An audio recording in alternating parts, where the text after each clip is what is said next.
Supersets, a training technique you can put into place if you are very time constrained in the gym. We'll talk about what a superset is, the pros, the cons, how to actually apply it to your own training program, and when you probably should not be doing it. So first and foremost, a superset, what is it? It's basically when you couple two exercises up together. Normally in your program, you'll have an exercise, say a bench press, you'll do a set, you take a rest, you do another set, you take a rest, you do another set, and then you move into your next exercise. When you're supersetting, you'll couple two exercises up together. In this case, we'll say a bench press and a one-arm row. You'll do the bench press, take a very short rest, go into a one-arm row, take a short rest, go back into bench press, and you'll work through your sets until you finish all of them, and then move into your next block of exercises. So what this does basically saves you a ton of time. You have less rest, and that's probably going to save you maybe 20% up to maybe 40% time in the gym. And this is a great technique you can put into place if you are time constrained. Say your normal session takes 45 minutes to an hour to do. If you look at the clock, you only have half an hour to get it done. The best thing you can do is get the work done, and yes, the quality will suffer.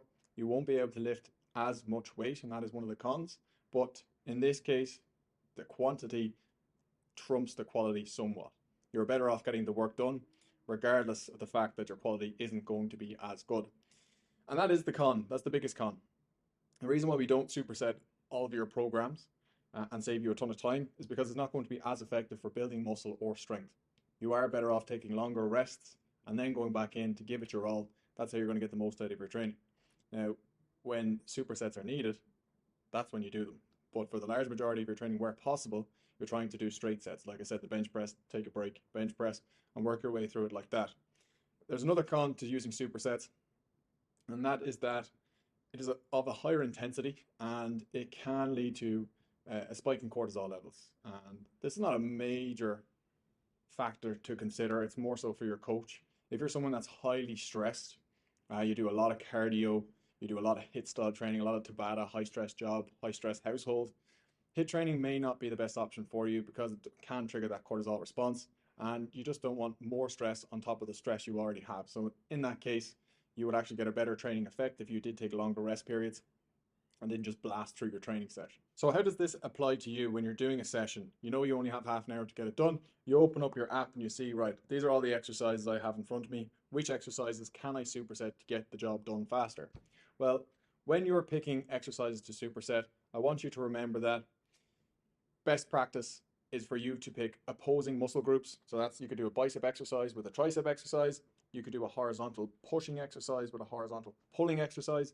You could do a vertical pushing exercise coupled up with a vertical pulling exercise. And for your lower body, you could do, say, a leg extension for your quads coupled up with a leg curl for your hamstrings. So you don't really want to be hitting the same muscle groups when you are coupling up supersets. I don't want to see you going in from a bench press into a push-up, because your push-up is going to massively suffer. You've just done an exercise that hits the exact same muscle groups. So your push-ups will suffer. You'll have a short rest, you'll go back to the bench press, and the bench press will suffer, and you're just not going to get a whole lot of great work in there.